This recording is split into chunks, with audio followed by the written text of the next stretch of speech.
think this is the first podcast in a few weeks that you're not eating something dystopian. I was just thinking that. I literally looked down my lap. I'm like, man, I don't have anything to crunch or munch on or anything. This sucks. Every intro, welcome, chomp, chomp, chomp. Give us more food, precious.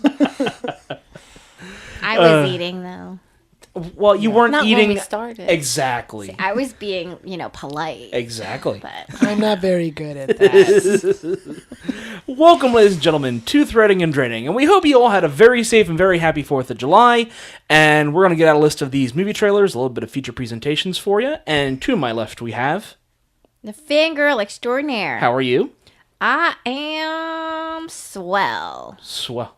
You've used that several times. Have on the I? podcast. Yes. I don't even notice. Apparently, I like the word. Like the word swell. Or the... And super. Oh, I like the word super a lot. Super swell. Super like the word super. I super like it. Super duper like it.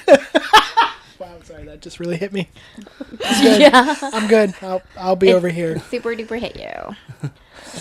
The biggest word you've ever heard, and this is how it goes. Oh, supercalifragilisticexpialidocious. Zippy. I know. I heard zippy in there, and I'm just like... It's the remix Sorry, version. this is a premium. We're going to workshop it. It's okay. Supercalifragilisticexpialidocious. You Yeah. gotta say Okay. it's a Very remix nice. before you start the I know. remix. Oh, okay, sorry. Well, welcome back. Thank you, thank you. And to your left we have... The goddess of gore. How are you? I'm here. Yay. Better than out there. Yeah, I guess. We're alive in this world. Yay. Yes, and... No, that was just a statement of fact. Existence. Yay. Oh, welcome back. Thank you for being here. And to the goddesses left we have... The dystopian. How are you, sir? Good. You know, you were talking about a safe and happy 4th of July. Uh-huh. And we were talking at work today. I wonder how many people, or rather, how many fingers, like if we took a census right now of fingers before July 4th and people who had fingers after. Like what fingers? Like what is that number? Well, see, if you include Texas and Florida, the bell curve will be set up really, really low. Right. Between me and Paul, we got 12. That's counting our toes, too. And we were just having a discussion the other day about how, for those of you who don't know, Delaware is one of the states where fireworks are banned. Right. And how many lives that may have saved, but then there's the argument of, well, Darwinism, let them blow off fingers if they want to. But it's this idea of, even in Delaware, even like those little party poppers are illegal, which I didn't even know that. I think they've come back recently, but I was telling this story where when I was younger, I was trying to get a couple of those little party poppers where it's like a little cone where you pull on the end and a bunch of confetti comes out, Right. There's a pop. Yeah, there's a little pop. Tiniest bit of gunpowder or whatever Yes. in it to make it... Right. Those were banned for a long time. Those were considered a firework. And when I went into like some hobby shop, the guy said he didn't sell them. I was like, well, why is that? And he told me that some kid in Delaware stuck one in his mouth and pulled it. Oh, idiot. Yep. But also, I'm okay with loud things being banned. So Right. I don't like them. If I had my way, balloons would be banned. Which we were just talking about that last night at the fireworks. Mm-hmm. There was this vendor who was selling balloon yo-yos. What the heck is that even? What the heck is that? You've seen them before. We were at a Red Robin and they had them where it's... You mean the punchy one? Yeah, it's a punching balloon where there's like an elastic cord on it and you punch it and the balloon goes back and forth on your but hand. they're not like poppy ones. But they can pop. But they're not, less likely to. because they're like the jelly Thicker. kind of They're like thicker rubber. right? Yes. Like yeah. Yeah. So they're not as scary. Yeah. But it's the idea of the balloon flying at you that I know more than the fireworks that would have just terrified See, you. I'm okay with fireworks if I'm like far enough away. If I was like next to them when they're being set off, like I'm like, no, thank you. Yeah. Oh, you did. You guys get ashed on you last night? No, but I know you did. Yeah, we totally got ashed on. I'm really glad I didn't have ice cream because that would not have been a good topping. Delicious. Were you guys really close? No, but the wind shifted right their direction where they were sitting, and they just got covered. As we were sitting there watching it, we looked back, and our view was kind of obscured because of all the smoke. Right. And we're like, oh no, they're probably getting covered right now. Our view was great, but we were getting shell shocked. Fire in the hole! Yeah, just hit the deck. They were great fireworks, don't get me wrong, but... Although, did you guys hear the country band playing the whole time on your end? No, did they play the whole time? Pretty much the whole time. We're like through the fireworks? Yes, and was very annoying. And Yeah. not only that, but then after he ended, the one guy went back up on stage and started singing the Star Spangled Banner over it all. I'm like, no offense to America, but could you just shut up, please? Right. Like, I would like to watch my fireworks in peace. Yeah. Not with Where'd you guys go? UD. UD. They had a country cover band playing in the fields. Okay. Yeah. What does this mean? I don't know what. No, I got you guys went to UD, but I didn't know like which. And we were riding like South waves at UD. Campus? This is Rolling Right. with the homies? Right where well, they were right by the creamery, and we were like on the other side of the field house, right by okay. that little field there, Yeah, right yeah. before the Yeah. stadium. I gotcha. Yeah, and they had like some food trucks set up and some vendors, and I felt bad for the vendors because it rained twice that night. Yeah. Yeah. And each time it rained, they'd pack everything up, then bring it back out, and pack everything up, and bring it back out. Sucks. I mean, everything was good, although the goddess saw something kind of horrific when she went to get some food. Oh, no. So Go ahead and tell that story. I was thinking about getting some French fries. Oh no, you're gonna ruin French fries. No, for me. I'm not. It's okay. Good. Okay. Just this So- one. Just I this was one so guy. scared Yeah. for a second. No, No, just it's this okay. vendor. Yeah. So I was like, almost all of the trucks had fries. So I was like Yeah. trying to figure out like which one's gonna be the Well, best. yeah, right. Obviously, There's a hierarchy. Yeah. So I was standing there, and it was still like spitting a little bit, and but it just rained like real hard right before that, and I was debating where to go, and I saw this guy who went over to a puddle, and he was like washing his hands in the puddle, and I was like, okay, maybe, just maybe he doesn't work at the fry stand that he's right next to. No. Oh my goodness. I was watching him. He was like walking around, and then he did it again. He went over and he wiped his hand in the puddle. Dude. Why? Dude. And then he did work at that fry place. yeah. So Licking his fingers while he's touching the fries. It wasn't like he was like the cashier. No, he was the guy dipping the fries and then putting them into the containers. One of those things where you would think, oh, hey, there are a lot of people around. Oh, hey, everybody has a cell phone. Oh, hey, maybe I shouldn't be doing this. Oh, you should have filmed that. I didn't even my god! think of it. That's why She I'm was not too a busy being millennial. disgusted. Yeah. Throwing up in the corner. Well, there was a big puddle Disbelief. Like, near. Yeah, like, you can't be doing this. right. Like, this isn't. I thought he was just Yeah. like a Vagrant. homeless man. He was like he was just using the rain and the puddle to This like. little hobo walking around all the fry stands. It's a hobo fountain. Oh, wow. It was kind of like in between two things. I was Yeah. like, maybe he's not, but yeah, he definitely worked there. I saw kids that I like 1-year-old, 2-year-old splashing around in one of Yeah, the- like Right. barefoot. And the splashing parents are like, around go in them. on, little Billy, do it. And No, it's that's like, so you know, bad. you're going to get dysentery. Get out of Yeah. there. Especially the big puddle behind the porta potty. Oh yeah. Oh, no. We're making this sound worse and worse with each second. Yeah. Oh, we had a great time. Yeah. I'm so glad I didn't go. But no, the UD does have very, very good fireworks, and for overall, it wasn't a great event. Just don't go to that one fry stand, Yeah. and don't walk in the puddle behind the porta Yeah. potties. Yeah. God. Well, if there's nothing else, Yeah, on that note, let's get into the trailers. First one being Polaroid. Sometimes to deal with tragedies, we make up urban legends. Except this wasn't an urban legend, this was real. He's coming. You did this. You took the photo.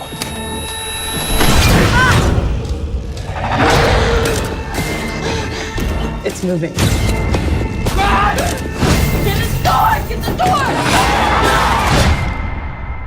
Hello? I'm sorry, guys. Oh my god, that looks so amazing. Directing this, we have Lars Klevberg. He has only been a short film director, including a short film that this feature is based on. So this is his directorial debut. In this, we have Catherine Prescott. She is currently she was in the show Finding Carter. We have Mitch Pileggi, yeah. He was from X-Files. Yes, he was Skinner on X-Files, yeah. He's also recently in Sons of Anarchy. Yeah, his Mulder's like boss guy that he had to report to. Director Skinner. Yeah. Like, who was he in this? Was he like the sheriff? Yeah, he was the sheriff. Yeah, he was the old guy. We also have... The only old guy. It's true, he was the only old guy. He was the town's old guy. Yeah. the only law in the whole But town. not the You creepy damn old guy. kids. Not Right. as creepy old guy. Right. You put away those stinking cameras. That's right. And we also have Katie Stevens, who is most well known for being on American Idol back in the day, but she's currently in the upcoming show The Bold Type on Freeform.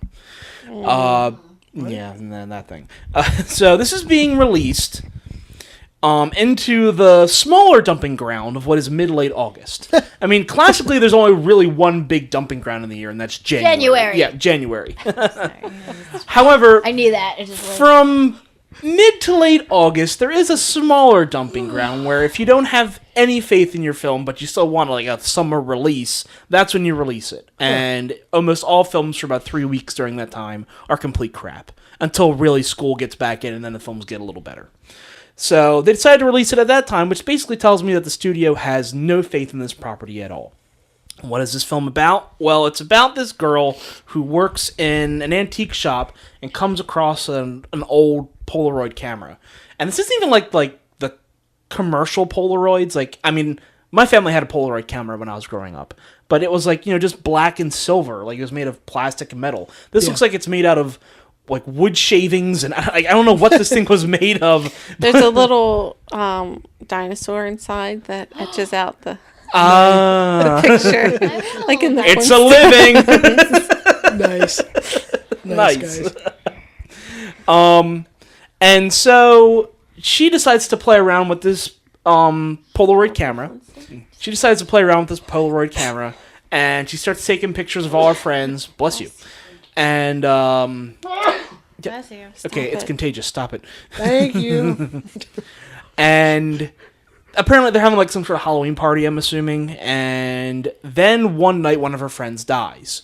And then she looks at the pictures, and she's noticing that a shadow in the pictures is moving around. So sure enough, this camera is killing people. Yay. Or some spirit of the camera. You don't know what the hell's going on.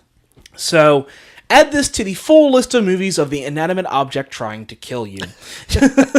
I feel like cameras and everything has been like, it's like a trope, right? Like, Oh, it is. So it's so common. It is. I mean, we've had, of course, the tape that tries to kill you, the website that tries to kill you, the video game that tried to kill you, the mirrors. There were several movies about mirrors trying to kill you. Notebook? The Notebook. Wait a minute. different I was about to say, what in the What do you want? What do you want? What do you stabbing her? What do you want? I've never actually. Oh my god! No, I want to see that take of the movie. That's awful.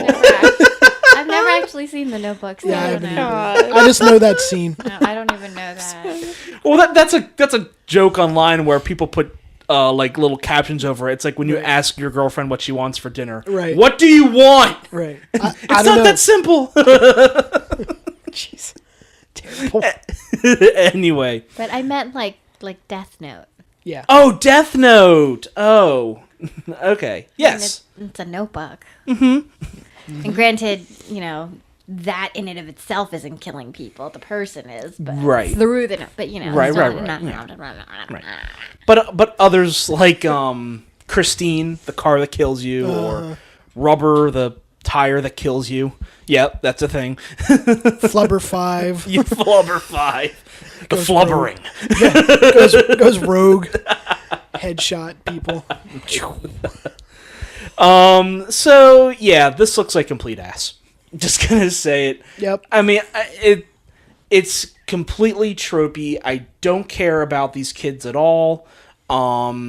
The effects don't even look that good. I mean, when the girl's arm catches on fire, it looked like something made in After Effects. Which, don't get me wrong, you can make After Effects look great, but this was like After Effects 2005. Like, Movie Maker from Windows would be a little better. You know? That stuff, I mean, it didn't look great, but I was like, all right, this is whatever, okay. It didn't get bad until the last couple of scenes, or last couple of frames, where you had those stupid-looking arms. That, Yeah. that looked like just straight-up Muppet props from the 70s, like, not good ones either. Yeah, pretty much. I was like, ooh, that looked rough. Okay. Yeah. So, yeah, I don't have much to say about this one. What are your guys' thoughts on this? Well, when you started playing it, I didn't see you type in the name of the movie. Okay. So I was trying to guess, what it was. And I was like, oh, maybe it's like a new Final Destination. Because I was like, I thought they were done with those. Because I totally thought it was like kind of part of that. So it's like almost the same thing. I could see how you'd the same Yeah, movie. I could see how you'd gather that because it's the pictures, and they were gathering clues in those movies from pictures or videos or something. Yeah. That makes sense. Yeah, so I feel like it's pretty much just Final Destination 3 remade. 5 or whatever. Yeah. Well, no, I mean, like 3 was like the one where she took the specifically. pictures. I think it had yes. that girl you like, Mary Elizabeth Winstead. Oh, Yeah. I like her. I She's a love very good her. actress. Yeah, and that was one of her earlier movies, I think. Yeah. But in that, she had taken some pictures, and people were dying in the order of the pictures. Yeah. No. They weren't dying in the order. The pictures helped her figure out how they were going to die. Oh, right. The They pictures died in the order of how they were died sitting on the roller coaster. Right. That's right. Duh. Sorry. I'm sorry. I get my Final Destination films a little mixed up because there's been 7 now. 7? Seriously? I'm pretty sure it's 6 or 7. Yeah. Kidding me? No. That's a lot of them. And then they said they're ending it after the 4th one, and then made 2 or 3 more. Yeah. But like, what's the like point? assholes. It's literally Love the it. same exact It thing is. over It and really over is. again. Yes, it is. Too Like, we fast, get it. too final. I'd watch that crossover. A lot of Fast and Furious crossovers we've been talking Oh about. yeah. lately. What was the one we were just talking about last night? Fifth Element. Oh, yeah. Yes, The Fifth and the Element. Love it. I'd watch it. Yep. Corbin Dallas has to race to save his life. You know? Zorg going through, driving, doing crazy stuff. And Michelle Rodriguez does the opera dance, right? Yeah. Right. It's all there. It's all there. Now, here's the thing: if this, as bad as this looks, if this was released in like late October on like Halloween time, this wouldn't be that bad to like hop in and have like a stupid scare night. You know, like I could see it doing well at that time. You know, and like just last week we were talking about Happy Death Day and how it doesn't look good, but it's being released at Halloween, so it'll probably make its money back. Right. And it as like a cheap Halloween film, it could do all right. You know, this is being released in the middle of August, so this isn't going to have an audience, you know. The kids are going to be going back to school. They're not going to have time to see this piece of shit. Right. So, literally, this is a dumping ground film that no one's going to see and no one's going to care about. So, I'm sorry to all those taking part in this, but you're getting the shaft by your studio and no one really cares about you.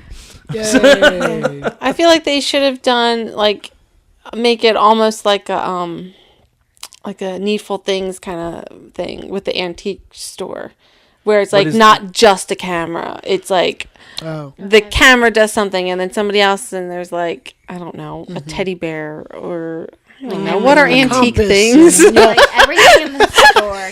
An old teddy bear. Yeah. Teddy Ruxpin from the 1400s. Lord Teddy Ruxpin. I love you. I feel like that would have been better than like just doing something that's already been done. Yeah, I agree with that. Yeah. But no, I got nothing more to say about this one. It just looks like generic crap, unfortunately. I mean, and even the effects don't look that good. At some point, you know, and because it's so tropey, at one point there's going to be the person taking the flash of the camera and using it as a way to see, because that's in all these camera films, you know, where the house will go completely black and then the only way to see is to light up their flash, Right. you know, and then something will be moving each time they take a flash, you know. Everyone does that in these type of films now, so. So one of my things for this was, I mean, granted, there were a lot of different things that I would call out, but one of the things that for some strange reason caught my attention was why did they go to the police and tell them this story? Because, like, any teenager out there would be like, oh, wow, no one's going to believe us anyway. That usually is where you would go with this kind of thing. Just like, oh, hey, let's go tell the police. This is what's happening. Just like, yeah, no, like, no one is in their right mind is going to, believe you. And why would they think that anybody would believe? Like, I don't know. Like, it was just such a weird, logical kind of gap there. I'm like... Now, to be fair, in these type of films, a lot of times people will say, well, why didn't they just go to the cops? Maybe that's why they did that. They finally said, oh, let's go to the cops. But I get what you're saying. Like, but this is like for the sake of explain argument, like that. they're actually going to the cops, you know? Like, but it's so weird, like, just having to... It's like, yes, if there was a physical killer, you know, that was, of course, go to the cops for that kind of thing. But Right. this is not... This is like My camera's a spooky. supernatural. Yeah, like the camera is doing this, guys. The camera is doing this. My camera's doing a thing. right. Like Make it stop, officer. right. So I feel like that was just kind of weird to me because if you can't explain, if you can't like, it just didn't make Yeah. sense. I don't know. Like I would have thought I was going crazy. Not Yeah. let's go to the police and they're obviously gonna think I'm sane. Yeah. Don't I sound believable, guys? Well, if you're lucky, they might just commit you so you can't be murdered by whatever the thing is. But Now, you know that doesn't save you. It always gets through. Yeah, it gets through somehow. I mean, it worked in Final Destination too, though. She committed herself and she that's didn't get true. killed. So maybe that's a way to save yourself. Get yourself committed. Great. That was Ali Larder, right? Yes, yes, it was. From Heroes? Yeah. Oh, cool. I like her. She's super hot. Well, if there's nothing else about that film, we're going to move right into The Foreigner. £20,000 for the names of the bombers. That's not how we do things here. Hello? Mr. Hennessy, he's here again. That's 5 days in a row now. What does he want? His daughter was killed in the bombing. Mr. Hennessy, please find out the names of the bombers. I work for the government, not terrorists. You used to work for them. I don't know who the bombers are. I don't believe in you.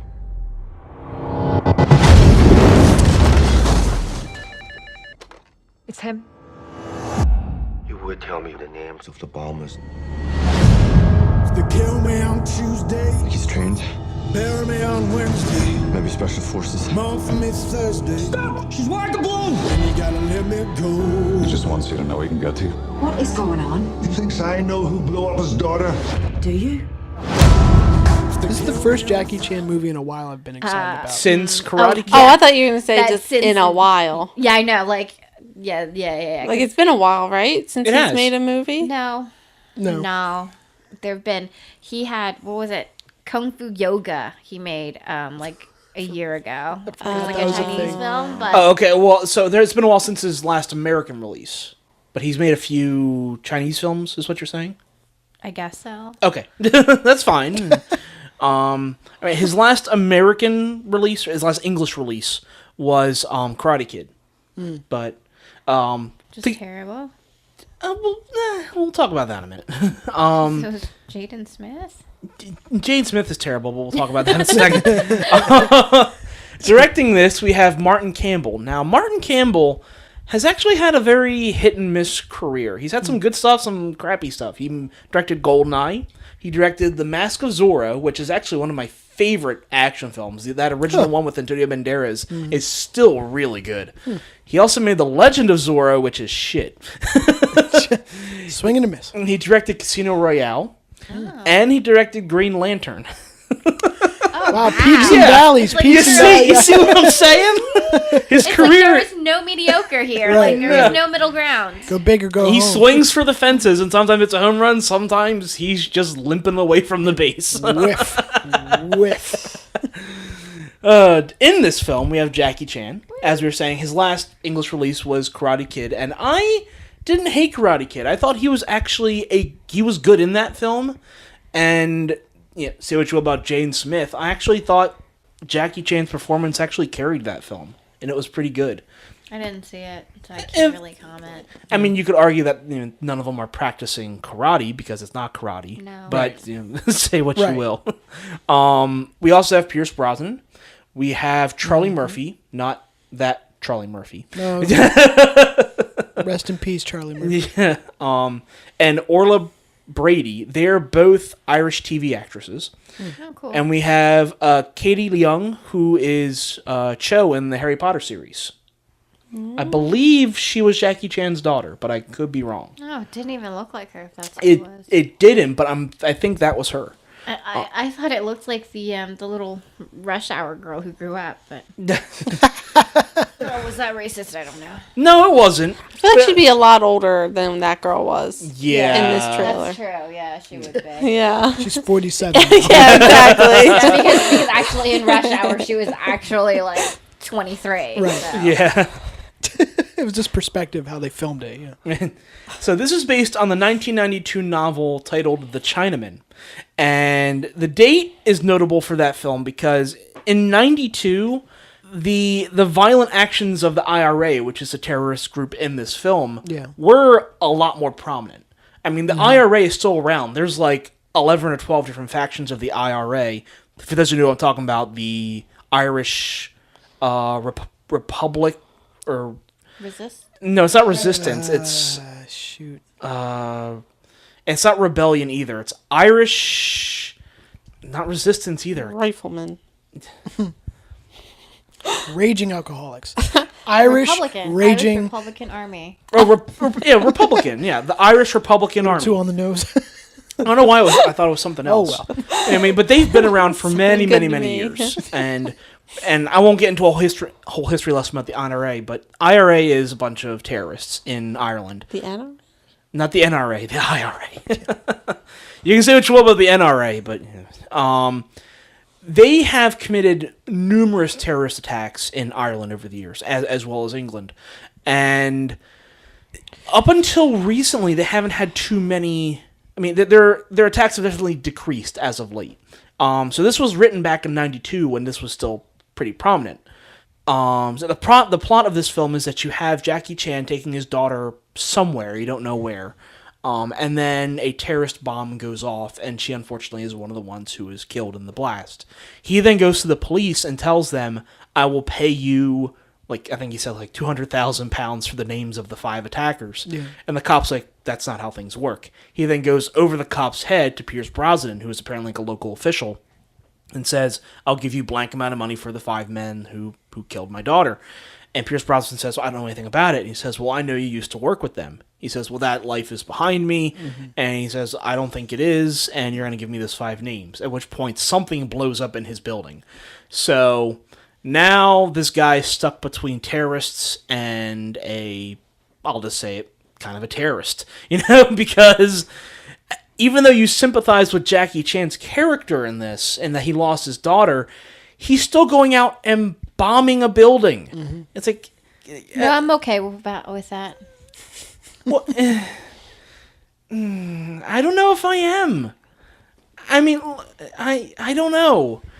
If this was going like Taken style, and he was going out and only killing like IRA members or any member of this terrorist group, I would support his actions. But he's going into what is a government building, I'm assuming a government building, and setting off a bomb.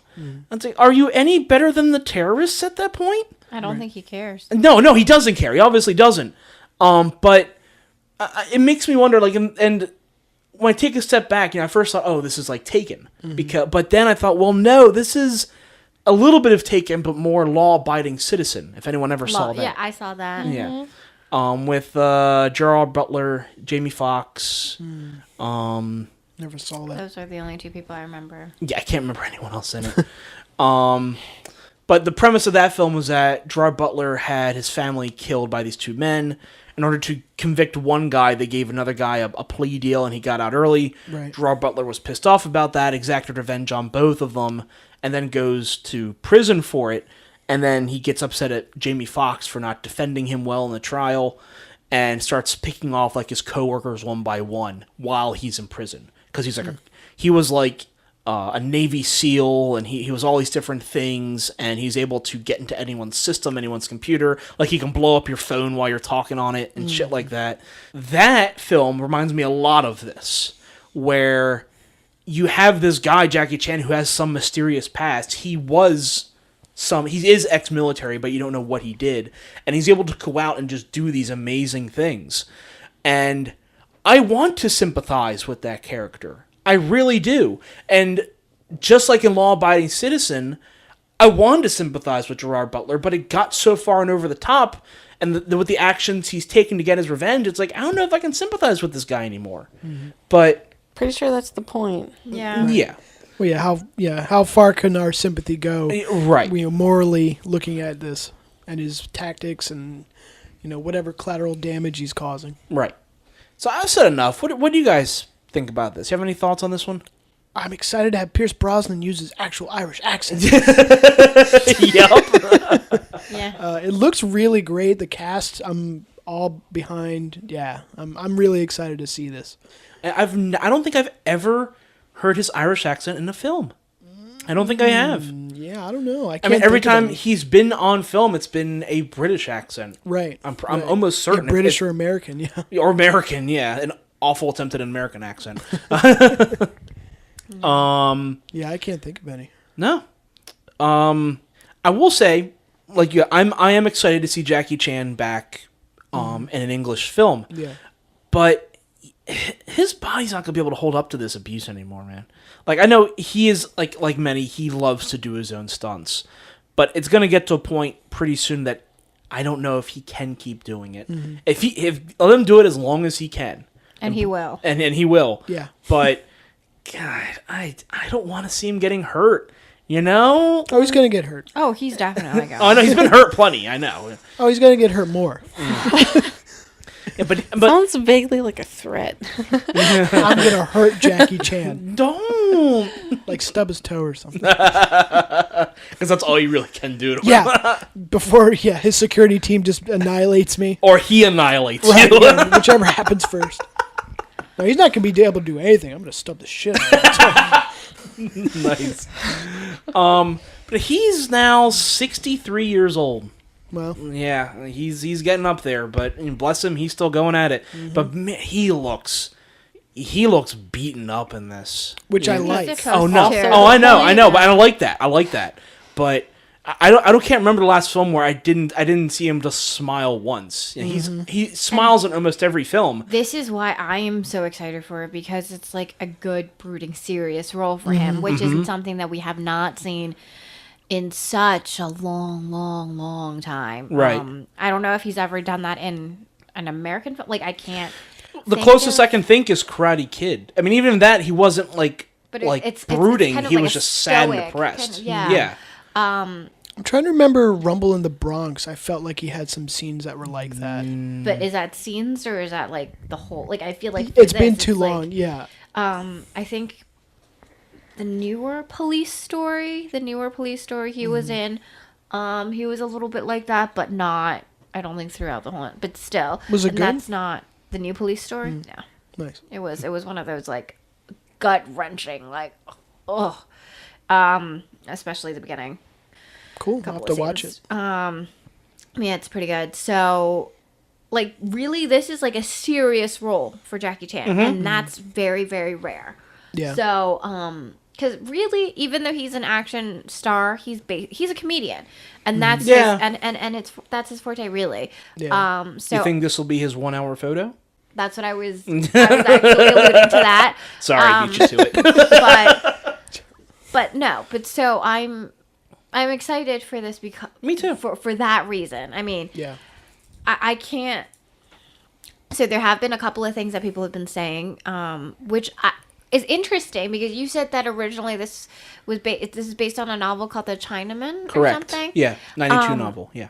So people have dissected this trailer, and in the passport you see that he was actually Vietnamese. He's supposed to be Vietnamese, and people are really angry at that because why is he playing a Vietnamese person? Especially when the original is called The Chinaman. Yeah. And the only reason I can think is that they're trying to get the film picked up in China. And if they say he's Chinese and is killing all these people, the Chinese government may not say we want this film in our country. But it's Jackie Chan. I know that. But that's it's the same thing where you can't say anything negative about a Chinese person, or if they are in fact a Chinese character in a film. for those type of movies. That's not unfair because the Chinese government is pretty oppressive in that way. Correct. And I agree with you. He should just be Chinese. But or just not even mention that, like or it could be another identity, right? Like because that was part of the sequence where Pierce Brosnan was going through all his like old pictures and like old documents and stuff to see who he was. It could have just been another identity that he had. Like that could be another one of thing. his 10 passports. Yeah. Exactly. Right. So we don't know that for sure, but people are a little bit kind of angry at that if he was Vietnamese. But I think that that's a really good point in terms of like. If he was supposed to play, someone of a different descent, but also when we're looking at all of these, you said that he put a bomb in the building and everything, right? Like I just went through the trailer again. It was in a bathroom, like okay. So not to say that like maybe because someone in there in the trailer also said like he just wants you to know that he can get to you, right? So because at one point he breaks some guy's car to blow or something. Yeah, like I don't know whether or not like, and it could be like another corrupt official or something like that, like it. Yeah. Like, so we don't. I don't know exactly what the path is for the movie and it's gonna take. I'm not saying he's not gonna kill anybody because let's face it, he probably will. Some lackeys are going to go down. Right. Oh yeah. So, but whether or not he's taking down innocent lives, that is still to be seen. Because the bathroom was empty. It could have been like it was after hours or something like that, and just so happened like certain people were in there, or like he literally like placed a bomb, walked out, and then it blows up. Like we don't have the context. We don't have the context. Yeah. So, but it would be interesting to see if that were the case. Again, as you guys said, how far our sympathies go for an individual like that, but at the same time we don't know if that is what's going on here either, because I haven't read the book, so I don't know. Right. Yeah, I think you pretty much covered it. I would like to see this. I would really like to see this. I don't know. I mean, this is one of those films where you may just be, I don't know who we should root for in this, It may end up turning into one of those type of films, where... Which I like. Yeah. I want to see who's the grayest there and the grayest. who we're actually rooting for in the end. You know what I mean? Because nobody's really great in it, it doesn't seem. I mean, you sympathize more with him, of course, but we don't know what length he's going to go to and if that's going to last. Right, right. Like I am so totally okay with moral ambiguity. Oh yeah, and I think that's going to be the beauty of this. But I feel like it would be an interesting case study. Yep. On top of it being, it seems like it's relatively well shot. Again, brooding Jackie Chan. It's just like I am so looking forward to this serious role. Right.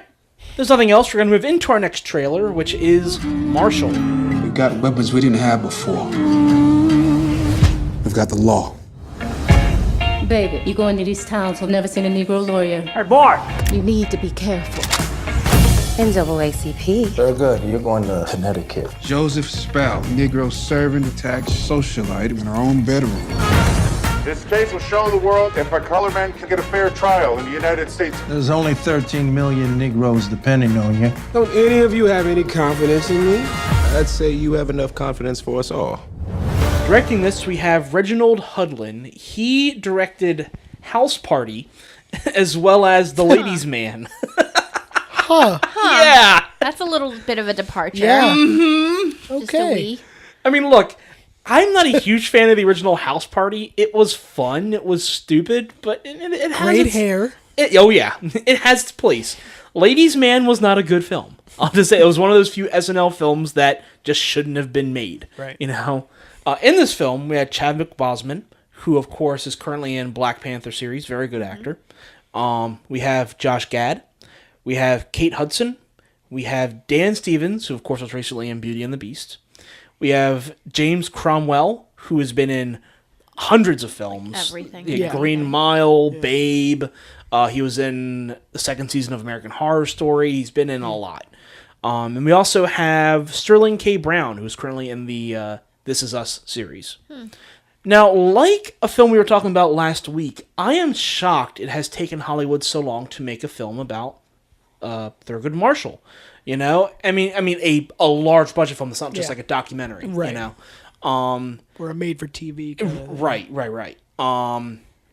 That being said, I am glad this film is coming out now in our current political climate. I think this is a important film and a great film to release at this time. And I think that is why it was released at this time. And again, just like the other movie that we were talking about the other day. I forget which one it was. Detroit? It may have been Detroit, but I think it was something else. It was just like last week or like a couple podcasts ago. Yeah. Was that the name of the movie? Or Yeah, you mean the one where it's like the band or whatever? Yeah. And they go in the thought hotel. Is that not called Detroit? No, it is. Oh. I thought it was called something else. I wasn't sure. That's why I was like super Yeah. like, Detroit? Like the name of the hotel that they're staying in. Oh yeah, that's what it was called.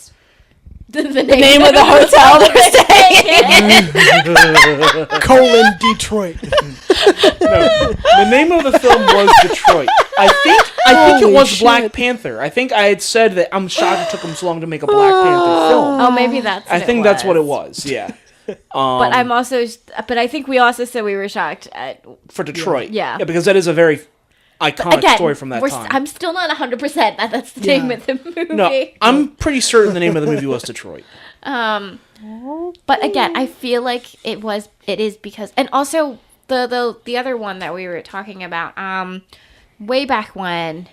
I don't know. No, I'm trying to think. She's going through the files. Yeah. Okay. The woman at NASA. What was that one called? Oh, Hidden Figures. Hidden Figures. Yeah. Which is great. So Yes. I really want to see it. It's really good. I really want to Redbox it. I will. Maybe. No, probably not because it's money. Yeah, that's true. But yeah, no, I feel like it's because of the political climate that we're in that's giving rise to these movies. Right. And like people are like, okay, so this is something that needs to be told. Like these are stories that need to be told. These are stories that we need to know. Right. Because that people are receptive to them exactly, more, yeah. because I think prior to it, people weren't necessarily receptive to it, so it wasn't going to make money. So why would studios necessarily put money into something that they don't think was going to make money? Right. So Especially it makes in sense. this industry. Yeah. Right. So it makes sense. I feel. was going to just say, for those of you who do not know who we're talking about here, Marshall, this is about Thurgood Marshall. He was the first black Supreme Court justice, right? Right. And he also won the main segregation case of Brown versus the Board of Education. Mm-hmm. Which, by the way, I don't know if you noticed that in the trailer when that came up, when they're saying before he was the first black Supreme Court justice, before Brown versus the Board of Education, it faded away and said before the case that criminalized segregation.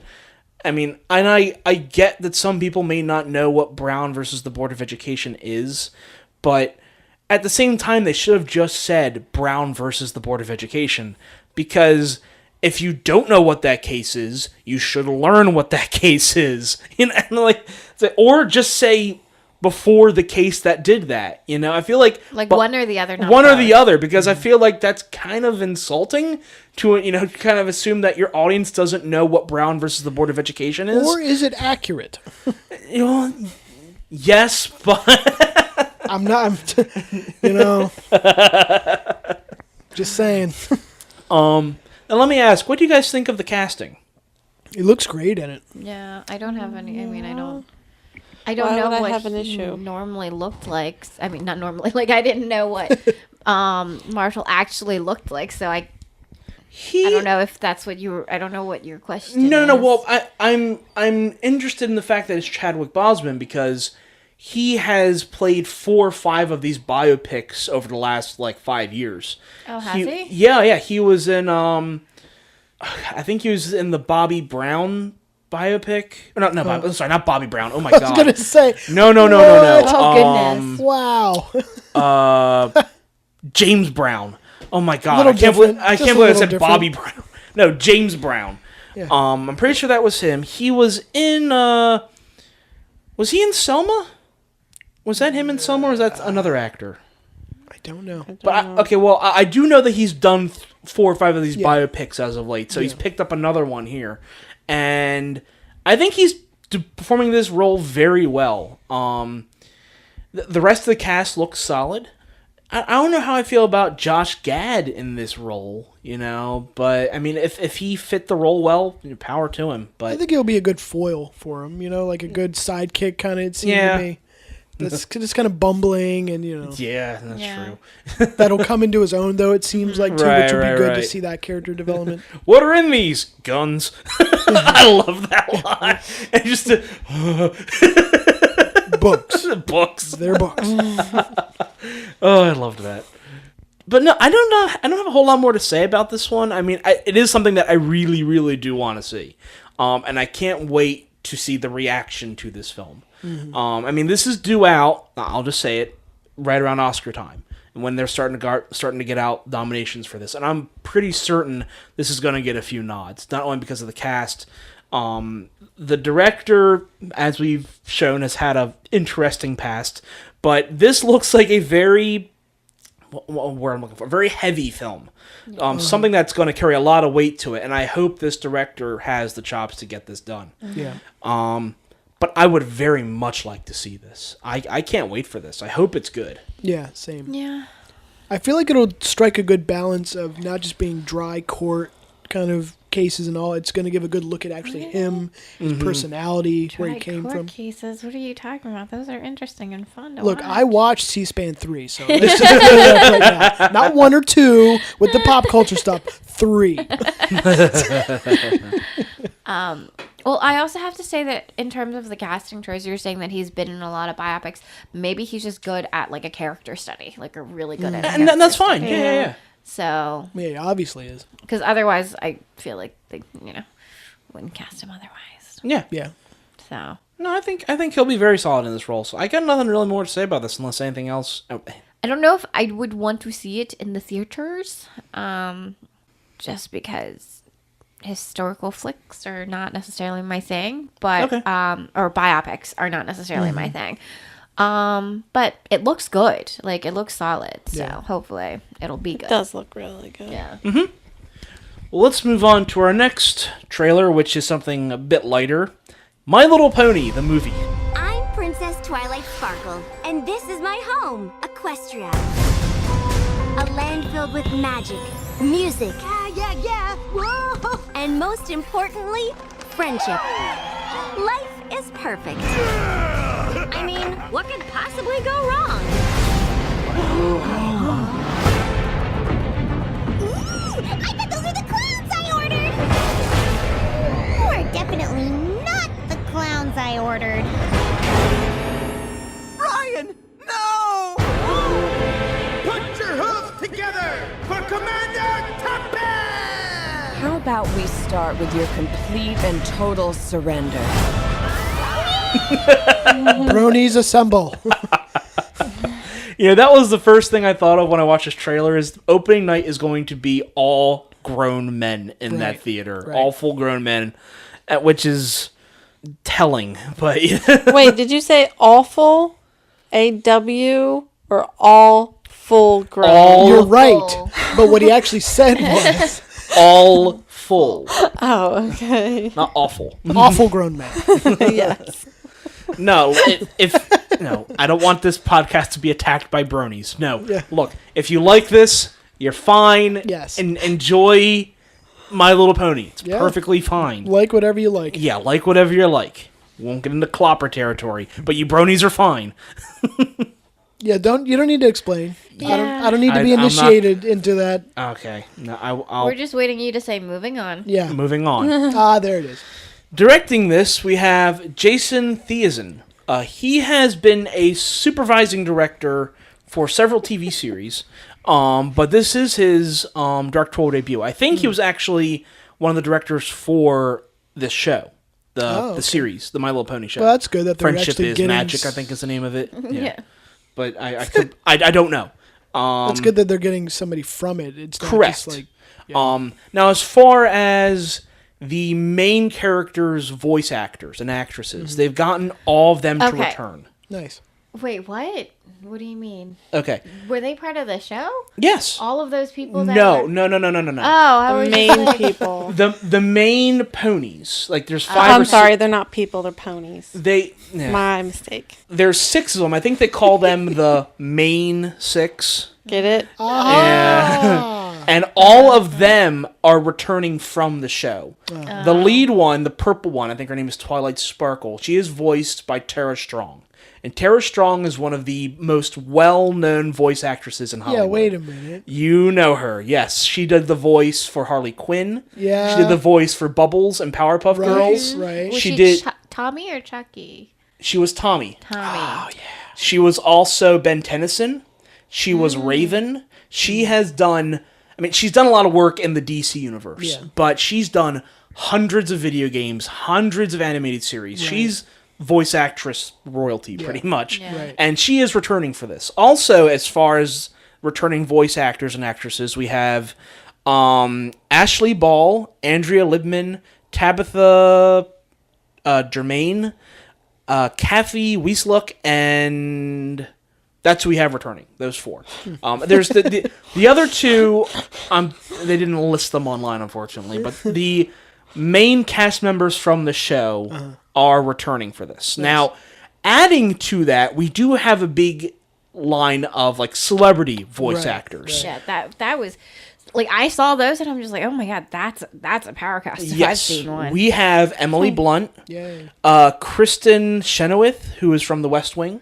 Yes, yep, she's from Wicked. She's from like literally anything. She's in American Gods right now. Oh, right. She's in American Gods. Yeah. As I was saying, Taye Diggs, who is in Equilibrium, Chicago. We have Michael Pena. We have Zoe Saldana. Uzo Aduba, who is currently in Orange is the New Black. And we have Leif Schreiber. And we have Sia. Which, Sia? Is it Sia or Sia? Sia. Oh, sorry, Sia. I've always pronounced it Sia. Well, you've always been wrong. Right. No, Not just with this. No. Sia. Now, if you look at Sia's character, if you look at Sia's character in this, it's modeled like right after her. Oh, Yeah. nice. That's cool. Hey, she has the the blonde hair that, covering her face. Yeah, it looks like that one villain from Captain Planet yes, that wore the pink jumpsuit. right. Looks pretty close to her. Yeah. Hopefully your side of her face isn't like that. Yeah. So, as you've gathered, this is based off of the TV series of the same name, which is based off the Hasbro toy line of the same name. I'm almost certain the toy line came first, and yeah, there wasn't an animated show back in the day. It was the toy line, then the animated show came out. Well, was there an old My Little Pony show? Yes, there was. But the before this version of My Little Pony, right? show. But there was but the toys came before that show, right? Or they came out like simultaneously, you know what I mean? Right? Yeah. Okay. Kids are gonna buy this up. We need to get toys. I did not watch the original show. I have not watched this current series, but I know it has a fanatical fan base. Oh yeah. Which has kind of decreased in their fervor in recent years. I mean, I know 3-4 years ago was the height of brony fandom. And what's up? Oh, also she wasn't Tommy. She was actually Dill Pickles. Oh, she was Dill. Oh, Yeah. okay. What a good name. I knew she was one of them. I don't know the premise of the series other than the main 6 going out and just having adventures. And then some of them gaining wings, some of them gaining horns because they're unicorns. And I think it's something you gain. I think it's something you're born with. I'm pretty sure one of the plots of the series is that the main one, Twilight Sparkle, gained wings at one point. So maybe she was like granted from a magic fairy. Yeah, something. Yeah. So she becomes a Pegasus. Yes. And so that's a thing that occurs. It's a thing. It's a thing.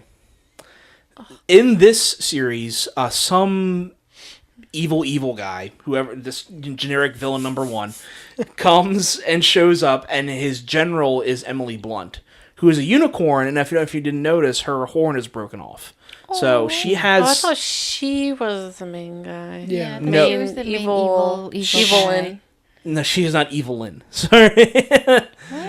What'd you say? What? Evelyn. She was a baddie in Masters of the Universe.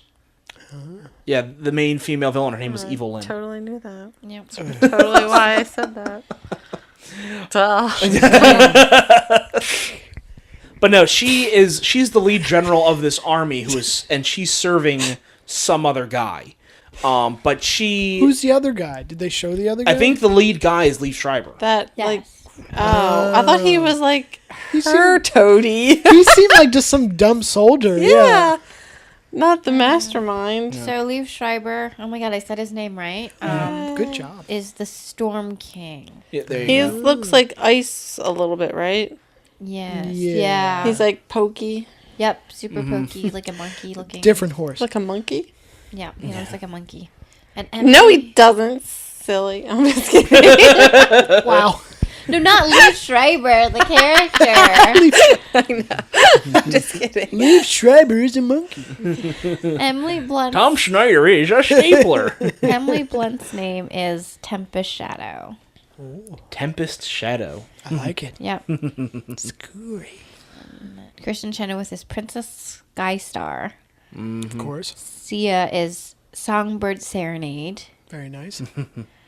It's kind of like Shakira's animal in Zootopia. That's basically what she'll be. Yeah. She'll just be there to sing occasionally. She's not going to really have any bearing on the plot. She'll just be there to have her pop in and sing occasionally. Yeah. Nice.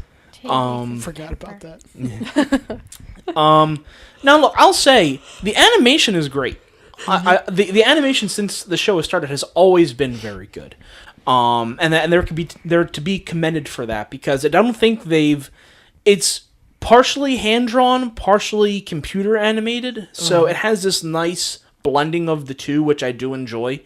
So just that is to be commended. This is not a story I would watch. I'm just saying this is not something I would enjoy. So I don't know. What are your guys' thoughts on this one? But I also think that it's just a really generic story. It is.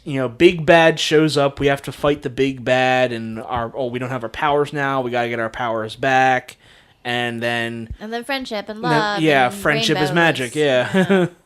And it looks Tale like as old as time. it looks like Emily Blunt's character may turn to good by the end. Yeah. Of course.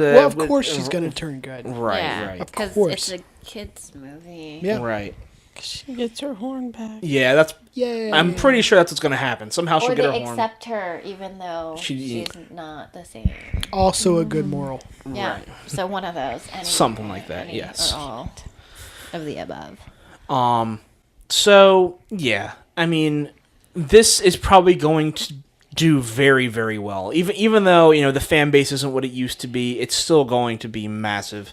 Yeah. And I hope it does well, because, I'm glad that they took the time to hire back all those voice actors who are very, very good. That is Although, cool. Admittedly, when you look at the poster for the film, it's all the people they advertised in the trailer. Of course. None of the voice actors, even though they're the lead characters, which is kind of interesting. Mm-hmm. I would think you'd still advertise Tara Strong, because a lot of people know her name. Yes and no, but Not the people that are looking at that poster. yeah. I mean, but when I think, don't already know that she's Exactly. somebody. If you know who she is, you're gonna know that she was, she's attached to My Little Pony, and then you would look it up. But everyone else would be like, oh, look at all these other big names. Yeah. That's who everyone else is gonna be looking at. that's fair. Yeah. But no, I'm not gonna see this movie. But I don't. Oh my god. How about a humana? I'm not going to see this film, but I don't wish it any ill will. I hope it does well. But no, it's not for me. Yeah, same. I don't have a little one in my life that wants to see it, so that's something. I won't have to go see it. You will or you won't? Will not. Oh, okay. Yeah. Dodge that bullet. I don't know. I feel like if I decided to get super high and then watch it, I think it'd be fun. This That would would be be a very great. This would be a very pretty film to get high to. Yeah. No, yeah, Bong rips and My Little Pony. I mean, I don't get high, so I probably won't see it. But you know, get drunk and go see it. yeah, I feel like it's not the same because it's yeah. Like I was thinking about that before I said it, and I'm just like, I feel like I just no, maybe I don't know, or if I maybe like Yeah, kick the horse in the nards. maybe if I like got drunk and saw it with my brother, I think that I don't know why I feel like that would be super fun to do. Well, that's how you're gonna see it then, I guess. Yeah. So that's when I will see it if I ever do. If he decides, I would just put it on. We would just both be tipsy and be like, "Hey, let's watch a movie," and I just put it on and then just start watching it without him knowing. Jeez. All right, fair enough. Moving on from that, we have The Greatest Showman. P.T. Barnum, at your service. I'm putting together a show, and I need a star. Every one of us is special, and nobody is like anyone else. That's the point of my show. Ready? Showtime.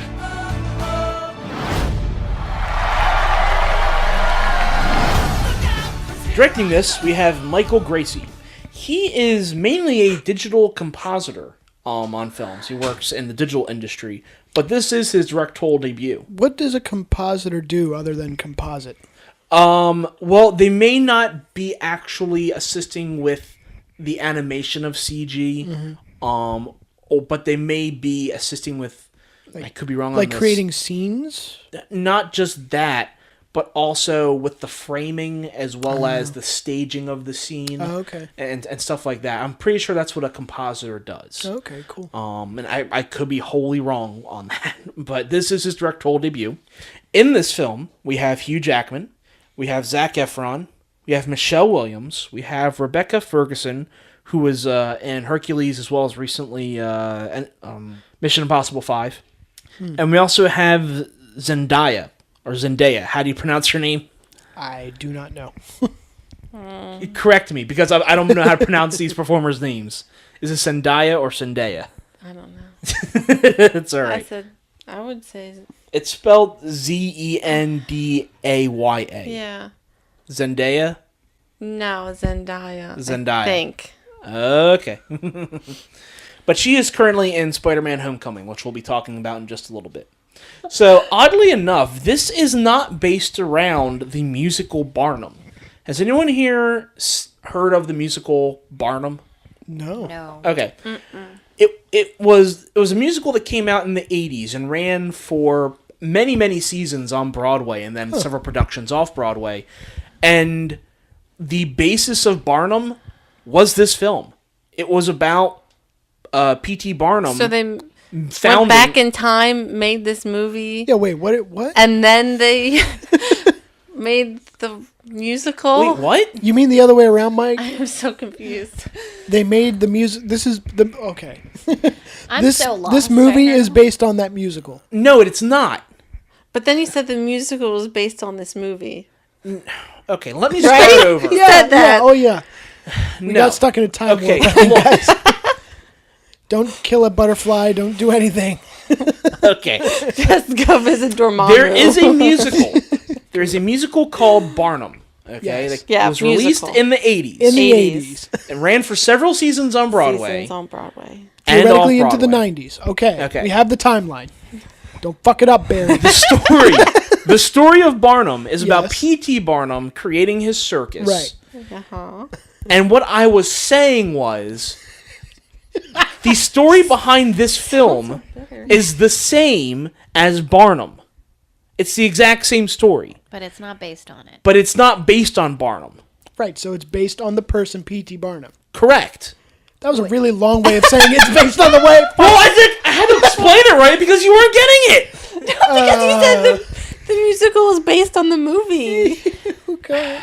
No, I'm Great. I thought I was saying the same Oh. subject. Anyway, Oh, So confused. that hurt. still, but That hurt me I bad. I mean, is there another P.T. Barnum that we would have confused it for? His evil twin brother, Philip Theodore Barnum. Wait, what does the P.T. stand for? Paul Thomas? Paul Tasty Paul Barnum. Tasty. Pretty Tall Barnum. Yeah, that's a pretty tall Barnum. Oh God, we're assholes. Yeah, so there's already been a musical about this man's life. Great, but in the '80s, I think. Yes, but this movie. Yeah, but again, this movie is not about that. So I'm confused about how legally they're getting away with this, not calling it Barnum. You know? Well, you said yourself it's not based on it. But it's the exact same story. But it's Just based because on the person. It's not based on the musical. Okay, now let me give you an example. Right. Let's say... How is it this difficult for... Okay. I want a picture of your face just then. That was priceless. Anytime somebody says something and I don't agree with it, I'm just going to do that. What if there was another musical about the family Von Trapp? Would that be okay? Another musical or another movie? Another musical. Are they? Is it the same songs? Are they a real family? Yes. Yeah, the Von Trapp family. It's Yeah. the sound of music, yeah. But what if they made another Well, yeah, I music- know from that movie, but it's an actual live Like a historical people. family. Yeah, they're live people. Okay, so, okay. Are they using the same exact songs? in this new movie of the Von Trapps? Yeah. No. Then they can call it whatever the fuck they want. But you can make another exact story about them. Why the fuck not? Yeah. If it's different writing, like, you know, like different literal words that are coming out of their mouths, different songs, why not? Think We about had any. so many- Sorry. Like we had like any historical character. Thank you. Julius Caesar. How many depictions of Julius Caesar have there there been? How many different titles? Do we have to call it Caesar every single time? This shouldn't be a hard question to answer. No, because I just think it's so odd to have it. It's one thing to have another rendition. It's entirely another to do a musical. Because I feel like, especially considering someone like P.T. Barnum, who's not had a whole lot of stories told about him. Right. Caesar, yeah, there's hundreds of different stories about Caesar. But then this is another. So at the beginning, there was one, and then there was another, and there was another. Right? Like. What I'll say is it isn't a coincidence. I'll give you that. Yeah. They know the formula works, but it seems like they're getting away with just doing their own musical version of P.T. Barnum. Yeah. Which I think is very, very weird, is what I'm saying. But it makes sense for the show, right? I mean, Yeah. for the material. Like, I feel like you can tell a story about the same thing multiple times and call it different things, and it, like, I don't know why there's why we're, like, I'm so confused as to. Well, here's my point. The original musical, it won several Tony Awards and was apparently very good. Yeah. And I would probably like to see a movie version of that, like something like Les Mis or Chicago or something along those lines. The fact that we're getting a whole new story with new songs, I think, is a little weird. Because well, then maybe it's a different story to better suit movies instead of Broadway. Yeah. I mean, couldn't you argue that there have been Broadway musicals that were made into movies and did not fare very well? Oh yeah. So then why not be able to be like, okay, well, there might be a problem with translating the same exact thing into film. So yeah, let's make it different. Or maybe they just couldn't get the rights. Or they didn't want to pay for the rights. Yeah. I think it doesn't want to pay for the rights. More likely, yeah. Right. Nah, we're good. We're going to do our own P.T. Barnum musical with our own stupid songs. Yeah. You just reminded me of, like, Ben and Futurama. I'm going to do my own version of P.T. Barnum. Right. With blackjack and hookers. Right. In fact, forget P.T. Barnum. Right. Oh, Mr. Rodriguez. All right, I get your points. I understand that. I just think it's very, very weird. That's all. I think it's odd that they're doing this without paying homage to that musical. Mm-hmm. But do we know that's happening? Like, there's no references to the musical. Like, do we know that that's what's happening, or like? I would assume so. Because sometimes, again, like if you're talking like, so two titles right here. You got Barnum, right? Right. Which people may or may not know about. That's a name. But then you've got the other title, The Greatest Showman or something. Is that the name of The Greatest Showman, right. Okay. If you're putting those two names side by side, I would tell you, market research probably would say The Greatest Showman has a higher appeal just simply because sometimes if you're making a biopic about somebody who nobody really knows too much about, it's not going to make any money because no one was like, well, why?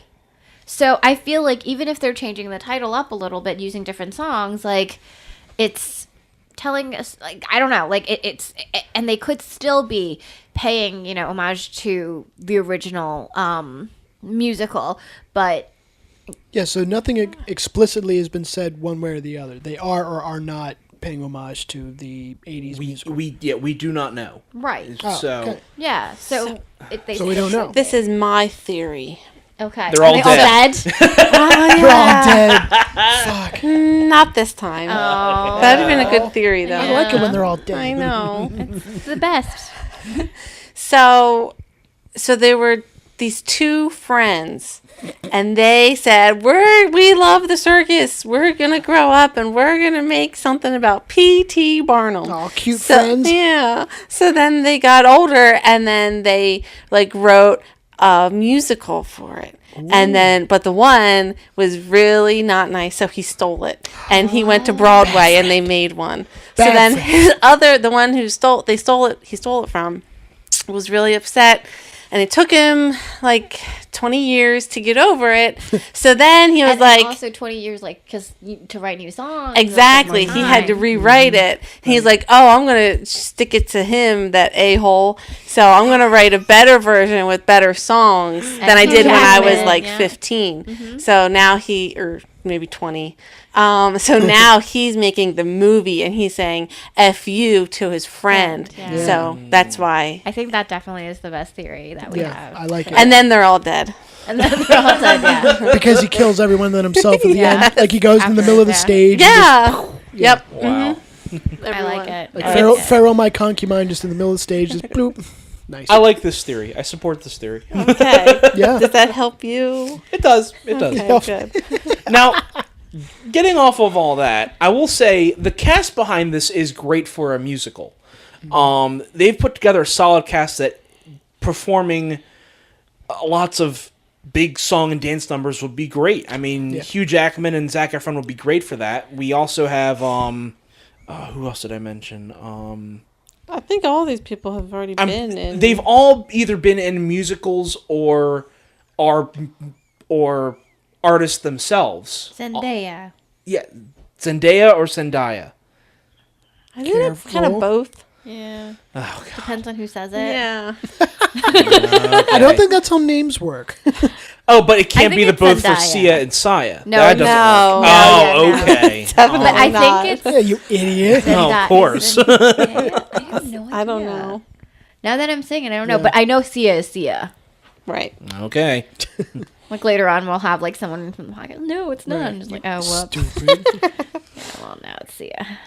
Yeah, there isn't a whole lot to talk about the premise. It's just B.T. Barnum going out and finding his sideshow, and amassing them and them performing. And it looks like there's a lot of different song and dance numbers in here, and it looks pretty good. I mean, I think the songs and the song and dance numbers will be quite good. So I got nothing really more to add. I would like to see this. And it's kind of a nice send-off to the circus, which I think just ended. I could be wrong. Or is about to, yeah. Yeah, they were when they were advertising it in Philly, they were saying that it was coming to a close. Yeah. After running for over 100 years. Right, right.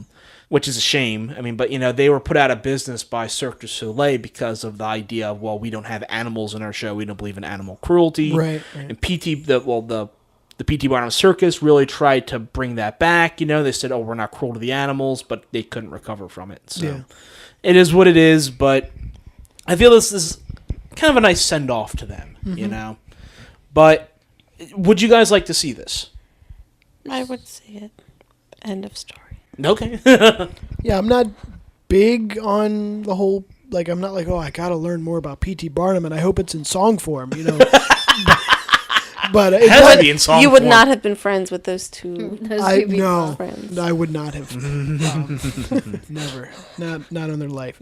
But it does look well done, like you said, and it looks like it has a good cast behind it. And I don't think I'd see it in theaters, probably, but I would see it. Okay. Yeah. Fair enough. So, as pretty as the movie looks, as pretty as Zac Efron looks, I really don't give two shits, unfortunately. Really? No, you like musicals. Oh, dude. and I love musicals. And you don't want to see this? No, it looks boring. Oh, okay. Like, it's just kind of like, oh, some dude, like, I mean, I know this is like, I'm like reducing this to like nothingness, and I feel bad, but like, but at the same time, What if I advertise this as Logan retires from the X-Men and then creates a circus? Yeah, okay. That's a little different. Yeah, it's a really long post-credit scene. Yeah, right. But I had no emotional connection to any character that was there. I'm like, okay, and I don't know. Nothing. Like, there was nothing. Usually when I see trailers, I feel at least something. But literally this one, I was just like, I feel nothing. I don't know why or how that happened. It was just, I could not connect with any character in there. All right. It was really weird. I was like, I thought I was having like this weird out of body experience or something where I was just like, ooh, nothingness. Hello, darkness, my old friend. Yeah, pretty much. That's. I don't know why. I wanna be interested, but I'm really not. All right. Well, it just didn't speak to you, and sometimes a film just doesn't. That's all right. Yeah, I got nothing more to say about this one. I would like to see it.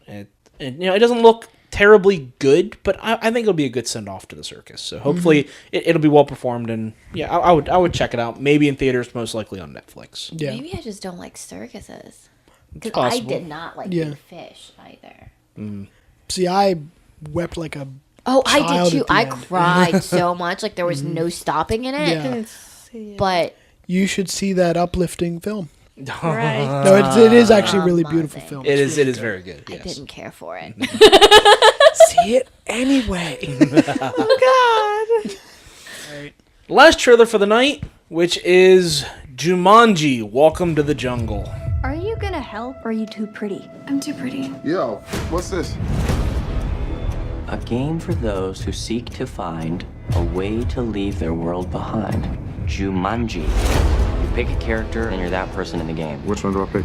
I don't think it matters that much. Moose Finbar. Sounds like a badass.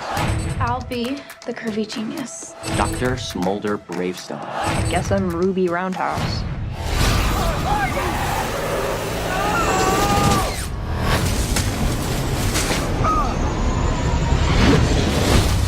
And for those of you wondering, the dystopian had to step out for the night. He says bye to you guys. So, bye, dystopian. Bye. Directing this, we have Jake Cosden. He directed Orange County, as well as Walk Hard, the Dewey Cox story. Don't know if anyone saw that. Oh, I actually saw parts of it. It wasn't bad. No, it wasn't. It was all right. He also directed Bad Teacher and Sex Tape, which I don't know if you guys remember those. I was not a fan of Bad Teacher, but Sex Tape, I never saw Sex Tape. I didn't either, but we were like bashing on Sex Tape pretty hard. We were, yeah. Because it was really, really dumb. It was, yeah. And it was one of those movies where it had come out like 3 or 4 years before. Like, it kind of makes sense, but in today's internet age, why would you not know how to have a secure password or stream your, like, or send out your emails to the entire company or something? No, you know? even then we were saying like, no, this is really dumb. Yeah, I agree. Oh, okay. Anyway, in this film, we have Apparently Dwayne Johnson. I'm really dumb. We have Dwayne Johnson. We have Karen Gillan. We have Jack Black. Wait, what was the second name you said? Karen Gillan. Oh, I thought you said Terry Gilliam. Not Terry Gilliam, no. I thought it was Karen Gillian for some reason. Gillan.